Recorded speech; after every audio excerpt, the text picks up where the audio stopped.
기도의 자리에서 하나님의 은혜를 누리시고 여러분의 삶의 자리에 아름다운 변화가 일어나시기를 주님의 이름으로 축복합니다. 우리가 어제 오늘 계속해서 부활에 대해서 묵상하고 있습니다.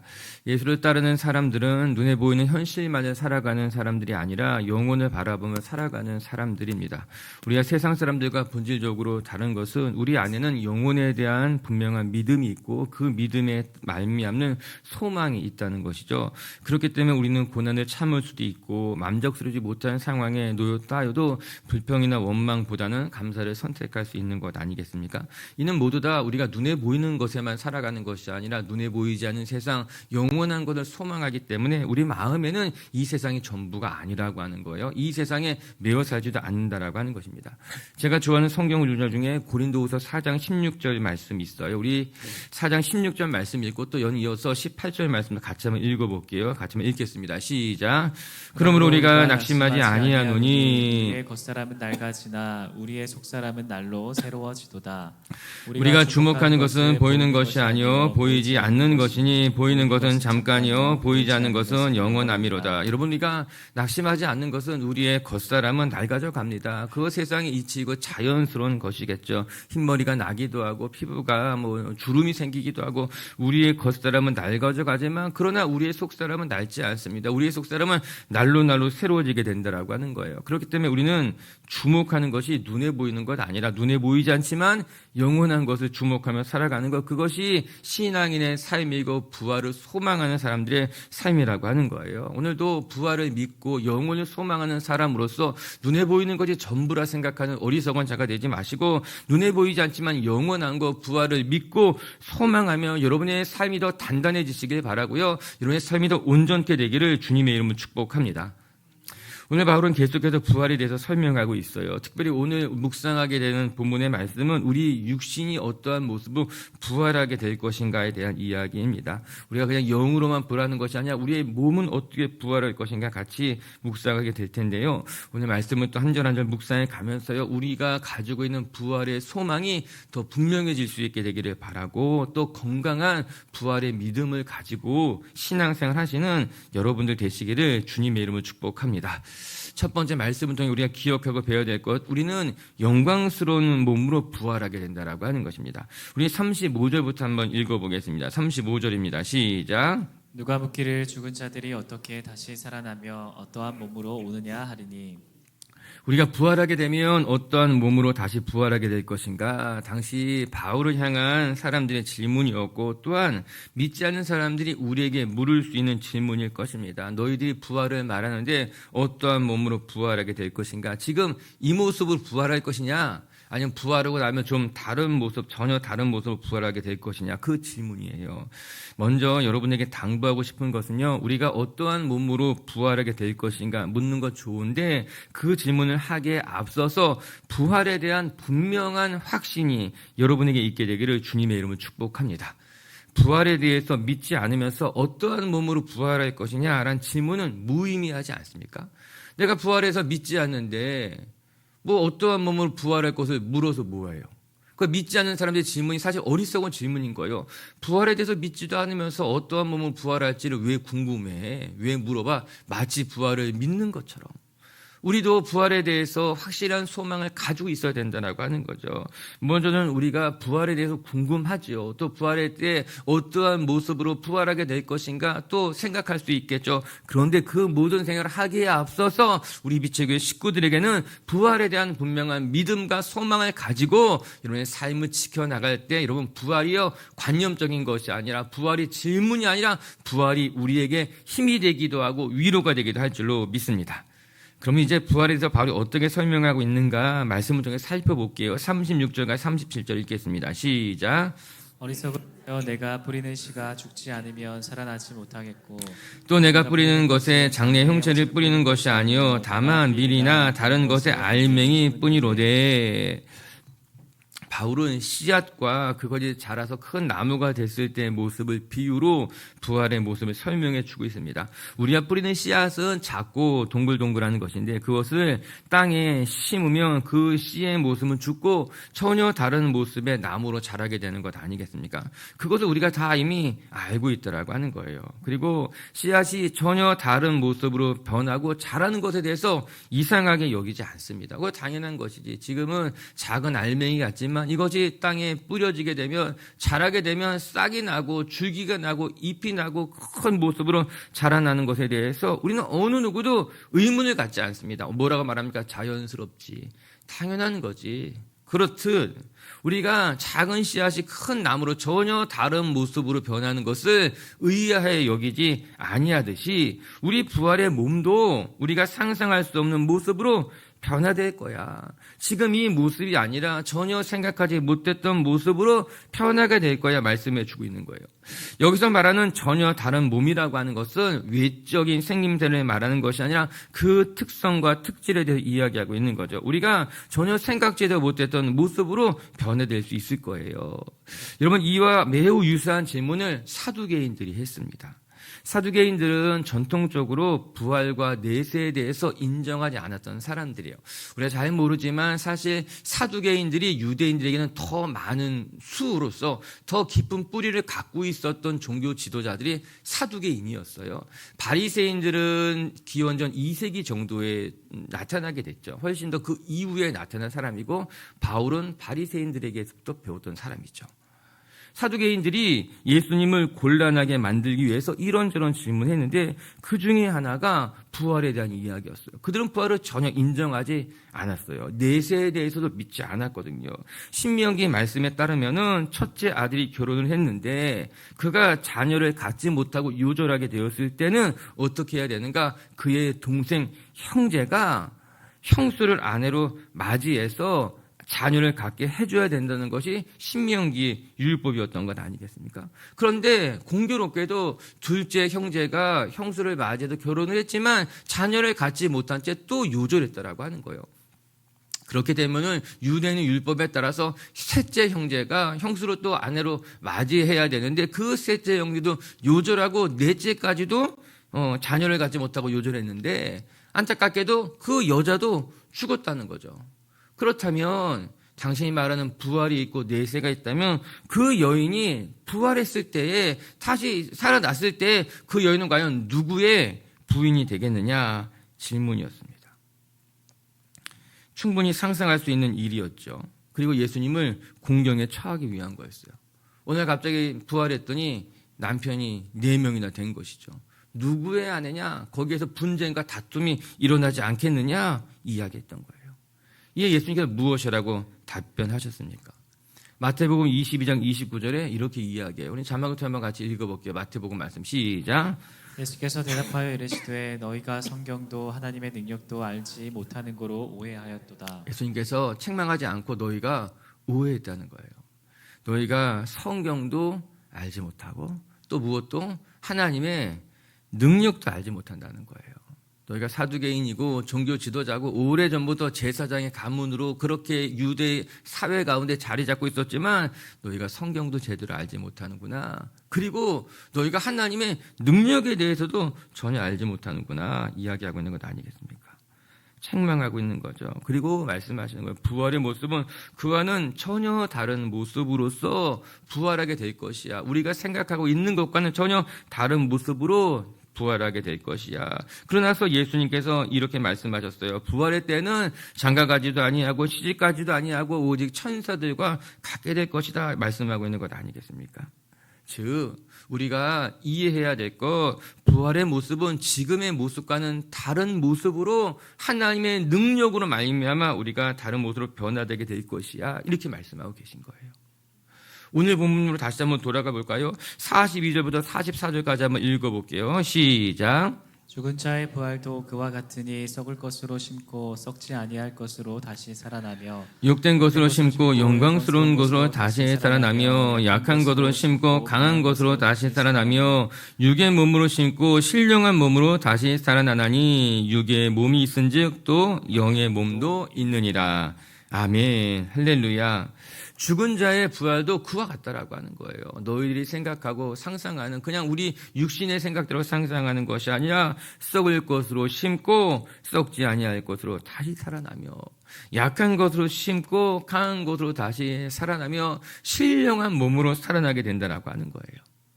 저는 이 말씀이 참 좋습니다. 그리고 목사로서 장례식장에 가서 사람들을 위로할 때 이 말씀이 너무나 저에겐 위로가 되는 거예요. 장례식에 가보면요, 오랫동안 장수하시다가 돌아가신 분도 계시지만 거의 대부분은 병들어서 돌아가신 분들을 자주 뵙게 됩니다. 큰 고통 속에서 돌아가시는 분도 많은 거죠.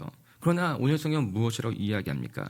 약한 것으로 심고 강한 것으로 다시 태어난다는 거예요. 병든 몸으로 심고 신령한 모습으로 다시 살아나게 된다라고 하는 거예요. 병든 몸으로 돌아가셨지만 부활할 때는 그 병든 몸으로 부활하게 되는 것이 아니라 건강한 모습으로 부활하게 된다는 거죠. 약한 몸으로 심었지만 강한 몸으로 다시 살게 되고 병든 몸이었지만 신령한 모습으로 다시 부활하게 된다라고 하는 거예요. 할렐루야. 오늘도 우리가 병든 몸으로 죽어도 연약한 몸으로 쓰러져도 하나님 앞에 다시 부활할 때는 건강한 몸으로 강한 몸으로 그 무엇보다도 아름다운 모습으로 다시 태어나게 될 줄로 믿습니다. 사랑하는 빛의 교회 가족 여러분, 부활의 모습은 우리가 지금 상상하는 모습과는 굉장히 다를 것입니다. 성경은 부활의 모습을 무엇이라 말하는가? 영광스럽고 신령한 몸으로 다시 태어나게 된다라고 하는 것이에요. 우리가 사람마다 다 연약한 몸이 있잖아요. 약점이 있잖아요. 부족한 것이 있잖아요. 그런데 부활의 때는 어떠한 모습으로 다시 우리가 만나게 될 것인가? 연약한 자는, 부족한 자는 강한 모습으로, 신령한 모습으로, 아름다운 모습으로 다시 거듭 태어난다는 것을 소망하시고 여러분의 믿음이 더 충만케 되기를, 또 눈에 보이는 것에 만족하지 않고 영원한 세상을 소망하는 성도님도 되시기를 주님의 이름으로 축복합니다. 두 번째, 또 오늘 말씀을 통해서 우리가 기억해야 될 것은 우리의 몸이 그리스도의 형상을 따라 우리도 거룩하게 부활하게 된다라고 하는 거예요. 이어서 바울은 창세기의 말씀과 예수님의 모습을 이야기하면서 부활에 대해서 설명해 주고 있습니다. 45절, 46절을 같이 한번 읽어볼게요. 시작. 기록된 바 첫사람 아담은 생명이 되었다함과 같이 마지막 아담은 살려주는 영이 되었나니 그러나 먼저는 신령한 사람이 아니요 육의 사람이요 그 다음에 신령한 사람이라. 아멘. 이제 바울은 창세기의 말씀을 통해서 우리에게 계속해서 부활의 모습이 어떠할지 상상하게 해줍니다. 첫사람 아담은 살아있는 존재가 되었고 마지막 아담은 살리는 영이 되었다고 말합니다. 여기서 말하는 마지막 아담은 그리스도를 가리키는 것 아니겠습니까? 첫 아담은 흙으로 지어진 존재였기에 또한 죄로 말미암아 죽을 수밖에 없는 존재였지만 마지막 아담 예수 그리스도는 우리를 살리기 위해서 오신 분이시고 우리를 살리는 영이라고 말합니다.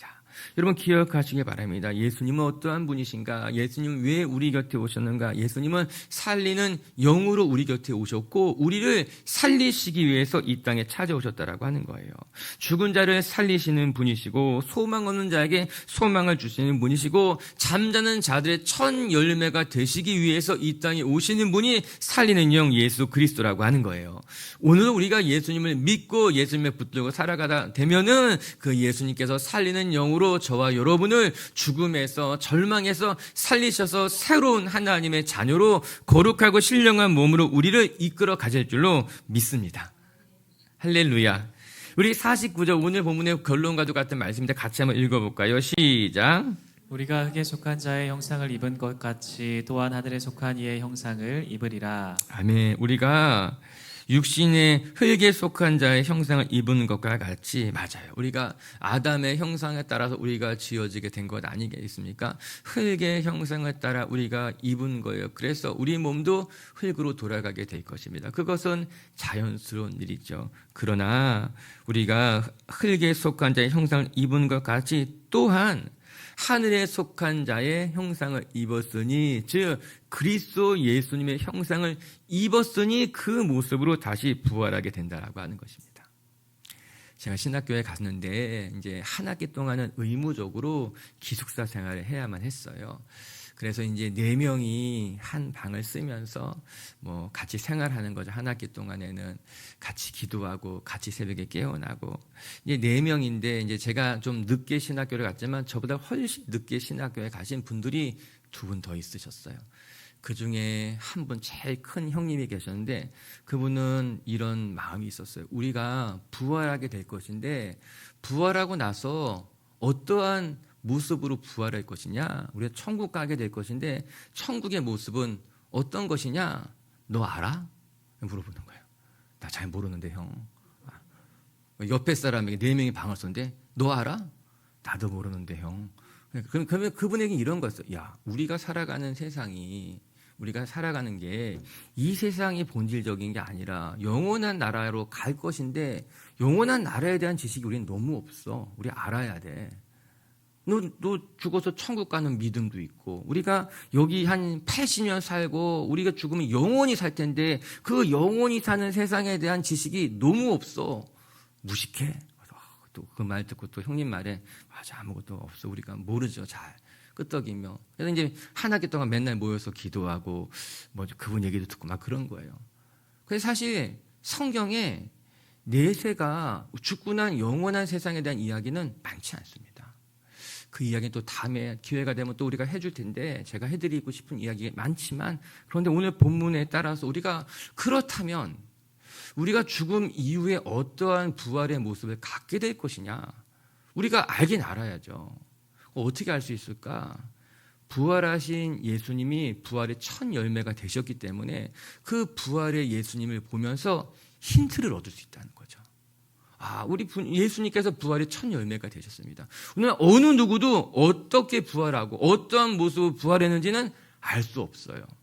그런데 어떻게 알 수 있을까? 예수님께서 부활하신 후 40일 동안 제자들과 함께 하셨기 때문에 그 모습을 통해서 우리는 조금은 유추할 수 있는 거죠. 부활의 모습이 이렇구나라고 조금 예상은 가능하다는 거죠. 그것은 성경이 우리에게 보여주고 있는 하나님이 계시해줬던 모습인 건 아니겠습니까? 여러분 부활의 모습이 부활한 예수님의 모습이 어떠셨습니까? 부활한 예수님의 모습은 예수님의 실제 형상을 닮았다는 거죠. 그런데 한편으로는 일반적인 육신의 모습하고는 달랐잖아요. 예수님께서는 벽을 그냥 쑥 통과하기도 하셨고 또 한순간에 여러 제자들에게 나타나기도 하셨죠. 공간을 이동할 수도 있었다라고 하는 것입니다. 우리는 이런 모습을 통해서 부활 이후에 우리의 모습이 어떠할까를 아주 조금 엿볼 수 있게 된다라고 하는 것입니다. 그뿐만 아니라 부활한 주님께서는 갈릴리 바다에서 제자들을 기다리시면서 제자들에게 고기를 구워주고 같이 식사하셨던 모습도 성경에는 기록되어져 있다라고 하는 거예요. 그렇게 될 수 있겠구나. 그건 역시도 우리가 잠시 유추, 예상, 엿볼 수 있게 된다라고 하는 것입니다. 부활한 예수님의 모습이 우리가 이해할 수도 있었지만 또한 우리가 이해할 수 있는 것과 동시에 또 우리가 가진 이 육신의 모습과는 다른 모습도 가지고 있었구나. 그러나 그것이 결코 이질적이지는 않았구나. 그렇게 유추하고 잠시 엿보며 소망할 수 있게 된다라고 하는 거예요. 즉 우리가 부활한 이후에 지금의 모습과 전혀 다른 모습으로서 서로가 서로를 인지하지 못한 채 그냥 전혀 다른 존재로 동떨어진 존재로 부활하게 되는 것이 아니라 부활한 이후에 우리가 예수님의 부활의 모습처럼 지금과도 유사하지만 또 지금과는 조금 다른 모습으로서 또 오늘 바울이 이야기한 것 같이 약한 몸으로 심지만 건강한 모습으로 다시 태어나며 신령한 모습으로 다시 태어나는 것을 우리가 조금 엿보면서 부활을 소망할 수 있게 된다라고 하는 것이에요. 할렐루야. 분명한 것은 2가지인 거죠. 첫 번째, 우리가 부활하겠구나. 두 번째, 그 부활의 모습은 지금 우리가 지금 존재하는 지금 우리의 모습보다는 더 온전할 수 있겠고 더 영광스러울 수 있겠구나. 이것은 우리가 확신할 수 있게 된다라고 하는 거예요. 사랑하는 빛의 교회 가정 여러분, 지금 우리 너무나 저는 좋습니다. 저는 좋습니다. 행복하고 지금 우리의 모습이 지금 나의 모습이 좋습니다. 또 물론 우리 가운데 부족한 것이 있는 사람도 있을 수 있을 것입니다. 몸이 좀 불편한 분도 있을 수 있고 연약한 분도 있을 수 있습니다. 그런데 분명한 것은 부활의 모습은 지금 우리가 가지고 있는 이 모습보다는 좀 더 아름다운 모습으로, 좀 더 영광스러운 모습으로 다시 부활해서 우리가 또 함께 하나님의 나라를 누릴 수 있게 된다는 걸 기대하면서 이런 믿음을 잘 붙들어가는 성도님들 되시기를 주의 이름으로 축복합니다. 말씀을 정리하십시다. 바울은 부활에서 이야기하면서 우리의 육신은 날로 낡아져 가지만 우리의 속사람은 강건해져 갑니다. 우리는 눈에 보이는 것을 주목하는 인생이 아니라 눈에 보이지 않지만 영원한 것을 주목하며 살아가는 존재라고 이야기한 것 아니겠습니까? 사랑하는 빛의 교회 가족 여러분, 눈에 보이는 것이 전부가 아니라는 것을 기억하면서 눈에 보이지 않지만 영원한 것, 부활의 모습도 소망할 수 있는 하나님의 사람들이 되시기를 주의 이름으로 축복합니다. 첫 번째, 우리가 어떠한 모습으로 부활할 수 있을까? 오늘 바울은 우리가 영광스러운 몸으로 약한 것으로 심지만 강한 몸으로, 우리가 연약한 것으로 심지만 또 신령한 모습으로 부활하게 된다는 것을 말해주는 걸 기억하면서 우리의 몸이 더 아름답게 더 영광스럽게 변할 것을 소망하는 부활의 신앙을 갖기를 주의 이름으로 축복합니다. 두 번째, 우리 예수님의 형상을 따라 우리도 부활한다는 것을 기억하면서, 여러분이 아담의 육신을 따라 흙으로 지어진 존재이지만 마지막에는 그리스도를 따라서 우리의 모습이 아름답게 부활할 것을 기억하는 성도님들 되시기를 주님의 이름으로 축복합니다. 같이 함께 기도합시다.